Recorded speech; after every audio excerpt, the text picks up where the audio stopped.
Bella had always been a dreamer. As a child, she would spend hours gazing out her bedroom window, imagining fantastical worlds and epic romances. Now, at 36 years old, she still clung to those dreams, even as the realities of adult life threatened to extinguish them. She worked as an accountant at a small firm in the city, crunching numbers and filing reports day after day. The work was steady but uninspiring. Bella longed for adventure, for passion, for something to make her heart race. Little did she know that her entire world was about to be turned upside down. It started on an ordinary Tuesday morning. Bella was at her desk, sipping her usual latte and reviewing spreadsheets, when her boss called her into his office. "Bella, I have an exciting opportunity for you," Mr. Johnson said, leaning forward in his leather chair. "We've just landed a major new client, Lincoln Industries. They need someone to go to their headquarters and audit their books for the next few months.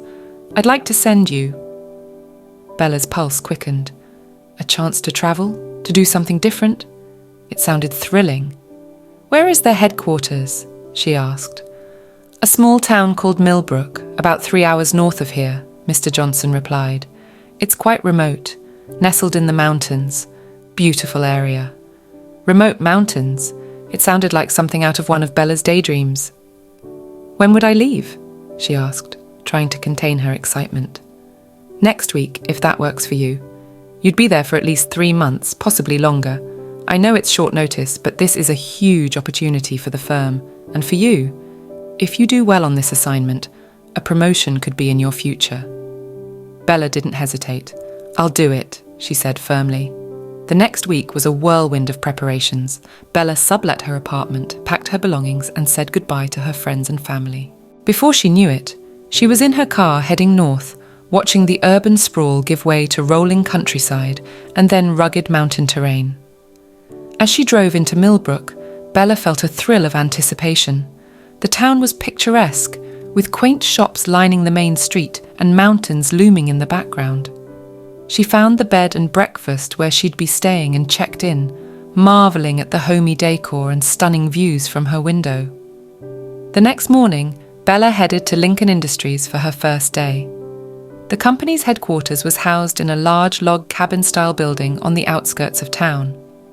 As she walked in, Bella was struck by the warm, rustic atmosphere, so different from the sterile office she was used to. She was greeted by a friendly receptionist who directed her to the CEO's office. Taking a deep breath, Bella knocked on the heavy wooden door. "Come in," called a deep voice from inside. Bella stepped into the office and froze. Sitting behind the massive oak desk was the most breathtakingly handsome man she had ever seen. He had thick dark hair, piercing blue eyes, and chiseled features that belonged on a movie star. When he stood to greet her, Bella saw that he was tall and powerfully built, filling out his tailored suit perfectly. "You must be Bella," he said with a dazzling smile, extending his hand. "I'm Lincoln Hawthorne, CEO of Lincoln Industries. Welcome to Millbrook." Bella shook his hand, acutely aware of the electricity that seemed to spark between them at the contact. "It's nice to meet you, Mr. Hawthorne," she managed to say. "Please call me Lincoln," he insisted. "We're pretty informal around here." As they discussed the details of Bella's assignment, she found herself captivated by Lincoln's presence. He exuded confidence and charm, but there was also a hint of something deeper, a trace of sadness in his eyes that intrigued her. Over the next few weeks, Bella threw herself into her work, reviewing financial records and meeting with various department heads. But she found her thoughts constantly drifting to Lincoln. They had several meetings to discuss her findings, and each time Bella felt that same spark of connection. She learned bits and pieces about him from the other employees. Lincoln had inherited the company from his father and had expanded it significantly over the past decade. He was known for being a fair and generous boss, beloved by the whole town. But he was also something of a loner, rarely seen socializing outside of work events. One evening, Bella was working late at the office, poring over some confusing ledgers. Most of the other employees had gone home, and the building was quiet. She was startled by a knock on her office door. "Still here?" Lincoln asked, poking his head in. "You're putting us all to shame with your work ethic." Bella blushed. "Just trying to make sense of these numbers," she said. "Something's not adding up." Lincoln came over and peered at her computer screen. He was standing so close that Bella could smell his cologne, a woodsy, masculine scent that made her head spin. "Ah, I see the issue," he said after a moment. He leaned in even closer, reaching past her to type something on the keyboard. Bella held her breath, acutely aware of his proximity. After he'd sorted out the problem, Lincoln straightened up and their eyes met.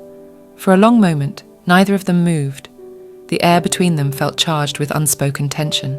Finally, Lincoln cleared his throat. "You must be hungry after working so late. Can I take you to dinner? There's a great little restaurant in town." Bella hesitated for just a second before nodding. "That sounds wonderful," she said. The restaurant was cozy and romantic, with candles on each table and a roaring fireplace. As they ate, Bella and Lincoln talked and laughed, the conversation flowing easily. Bella found herself opening up about her dreams and ambitions in a way she never had before. Lincoln listened intently, his blue eyes focused on her with laser-like intensity. "You're not like anyone I've ever met," he said softly at one point. Bella felt a blush creep up her cheeks. "Is that a good thing?" she asked. Lincoln reached across the table and took her hand. "It's a very good thing," he said. That night marked a turning point. Over the next few weeks, Bella and Lincoln grew closer, spending more and more time together outside of work. He took her hiking in the mountains, showing her breathtaking vistas and hidden waterfalls. They had picnics by the lake and went stargazing on clear nights. Bella found herself falling deeply in love. Lincoln was everything she'd ever dreamed of, kind, intelligent, passionate. When they were together, she felt truly alive for the first time in her life, but there was still so much she didn't know about him. Lincoln rarely talked about his past or his family. Whenever she tried to dig deeper, he would skillfully change the subject. Bella sensed that he was holding something back, some pain or secret he wasn't ready to share. As her feelings for Lincoln grew stronger, Bella also became increasingly conflicted about her role at the company. She was supposed to be there as an impartial auditor, but how could she be objective when she was involved with the CEO? She hadn't found any major issues in the books so far, but what if she did? Would she be able to report it? These worries gnawed at her, even as she revelled in the joy of new love. Being with Lincoln made her happier than she'd ever been. But she couldn't shake the feeling that there was more going on beneath the surface. Her suspicions were confirmed one night about 2 months into her stay. Bella and Lincoln had gone to a work event together, a charity auction for the local hospital. They'd had a wonderful evening, laughing and bidding on items. At the end of the night, Lincoln drove Bella back to her bed and breakfast. As they sat in his car outside, Lincoln turned to her with an intense look in his eyes. "Bella, these past weeks with you have been incredible. I think I'm falling in love with you." Bella's heart soared at his words. "I'm falling in love with you too," she admitted. Lincoln leaned in and kissed her deeply. Bella melted into the kiss, savouring the feel of his strong arms around her. But when they broke apart, she was surprised to see anguish on Lincoln's face. "What's wrong?" she asked, touching his cheek gently. Lincoln took a shuddering breath. "There's something I need to tell you," he said. "Something I should have told you from the beginning." Bella's stomach clenched with anxiety. "What is it?" she asked. "I'm married," Lincoln said quietly. The words hit Bella like a physical blow. She jerked away from him, shaking her head in disbelief. "Married?" she repeated. "But how? Why didn't you tell me?" Lincoln ran a hand through his hair, looking agonized. "It's complicated. Catherine and I have been separated for over a year. We live apart, lead separate lives, but we're still legally married." "Why?" Bella demanded, fighting back tears. Lincoln sighed heavily. "It's a long story. Catherine comes from a very wealthy, prominent family. Our marriage was more of a business arrangement than a love match. When things fell apart between us, her family made it clear that if I tried to divorce her, they would use their connections to destroy my company. I've been trying to find a way out, but it's not easy." Bella felt like she was drowning. How could she have been so blind? "So what am I to you?" she asked bitterly. "Just a fling while you're stuck in a loveless marriage?" "No!" Lincoln exclaimed, reaching for her hand. Bella pulled away. Bella, you're everything to me. What I feel for you is real. Please, let me explain everything. But Bella couldn't bear to hear any more. She got out of the car and ran inside, ignoring Lincoln calling after her. Once in her room, she collapsed on the bed and sobbed. The next few days were a blur of pain and confusion. Bella threw herself into work, avoiding Lincoln as much as possible. When they did have to interact, she kept things strictly professional, ignoring the hurt in his eyes. She considered leaving Millbrook and abandoning the assignment, but she was determined to see it through. She had a job to do, regardless of her personal feelings. So she stayed, burying herself in spreadsheets and trying to numb the ache in her heart. About a week after the revelation, Bella was working late again when there was a knock at her office door. She looked up to see a striking woman with perfectly coiffed blonde hair and designer clothes. "You must be Bella," the woman said coolly. "I'm Catherine Hawthorne." Bella's blood ran cold. This was Lincoln's wife. "Mrs. Hawthorne," she said stiffly, "what can I do for you?" Catherine sauntered into the office, looking around with a critical eye. "I just wanted to meet the woman who's been occupying so much of my husband's time lately," she said. "I assure you, my relationship with Mr. Hawthorne is purely professional," Bella lied, her voice tight. Catherine laughed, a brittle sound. "Oh, please, let's not pretend. I know all about your little romance. Did Lincoln tell you he was married, or did you figure it out on your own?" Bella flinched. "That's none of your business," she said. "On the contrary, it's very much my business," Catherine snapped. "Lincoln is my husband. This company is as much mine as it is his, and I won't stand by while some outsider tries to take what's mine." "I'm not trying to take anything," Bella protested. "I'm just here to do my job." Catherine's eyes narrowed. "See that you do, and when you're done, I suggest you leave town and never come back. Lincoln and I have an arrangement, and I won't let you ruin it." With that, she turned on her heel and stalked out, leaving Bella shaken. The next day, Bella was summoned to a meeting with Lincoln and the board of directors. Her stomach churned with anxiety as she entered the conference room. Lincoln looked haggard, with dark circles under his eyes. He wouldn't meet Bella's gaze as she sat down. "Miss Swan," one of the board members began, "we've called this meeting because some concerns have been raised about your objectivity in conducting this audit. Given your personal relationship with Mr. Hawthorne, we feel it would be best if you stepped down from the assignment." Bella felt a flash of anger. She knew Catherine must be behind this. "With all due respect," she said firmly, "my personal life has no bearing on my ability to do my job. I've conducted this audit with complete professionalism and integrity. If you'd like to review my findings so far, I'd be happy to walk you through them." She proceeded to give a detailed presentation of her work, pointing out several areas where the company could improve efficiency and reduce costs. By the end, even the most skeptical board members seemed impressed. "Well, Miss Swan," the chairman said, "it seems our concerns were unfounded. Unless anyone has any objections, I move that we allow Miss Swan to complete her assignment as planned." The motion passed unanimously. As the meeting adjourned, Bella caught Lincoln's eye. He gave her a small, grateful smile. Later that afternoon, Lincoln came to Bella's office. "Can we talk?" he asked hesitantly. Bella nodded, steeling herself. Lincoln sat down across from her. "I'm so sorry," he began, "for everything. I should have told you the truth from the beginning, and I should have stood up to Catherine and the board instead of letting them ambush you like that." "Why didn't you?" Bella asked. Lincoln sighed heavily.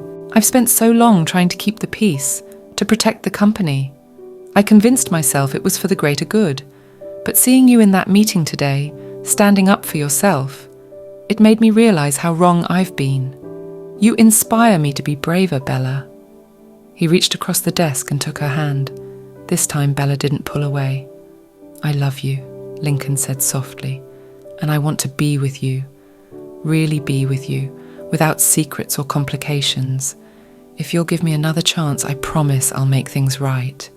Bella's heart raced. She knew she should be cautious, but the love she felt for Lincoln was undeniable. "What about Catherine?" she asked. "And the company?" "I'm going to file for divorce," Lincoln said firmly. "I don't care what Catherine's family tries to do.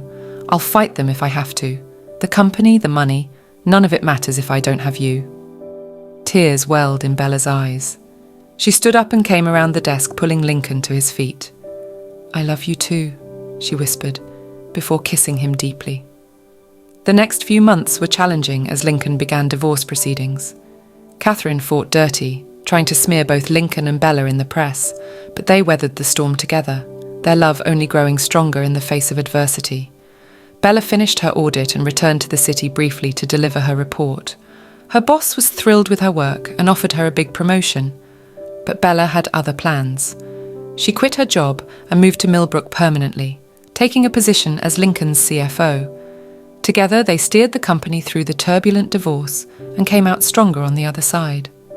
2 years after they first met, Lincoln proposed to Bella on top of the mountain where they'd had their first kiss. They were married in a small ceremony by the lake, surrounded by their closest friends and the beauty of nature. As they exchanged vows, Bella marvelled at how her life had changed. She'd come to Millbrook looking for a temporary adventure and found an epic love story instead. It hadn't been easy, but every struggle had been worth it to end up here, pledging her life to the man of her dreams. That night, as they danced under the stars at their reception, Lincoln pulled Bella close. "Thank you," he murmured in her ear. "For what?" she asked. "For taking a chance on me, for fighting for us, for making all my dreams come true." Bella smiled up at him, her heart overflowing with love. "Thank you for making me believe in fairy tales again," she replied. As they swayed together, Bella knew that this was just the beginning of their happily ever after. Whatever challenges life might bring, she and Lincoln would face them together, two dreamers who had found in each other the greatest adventure of all.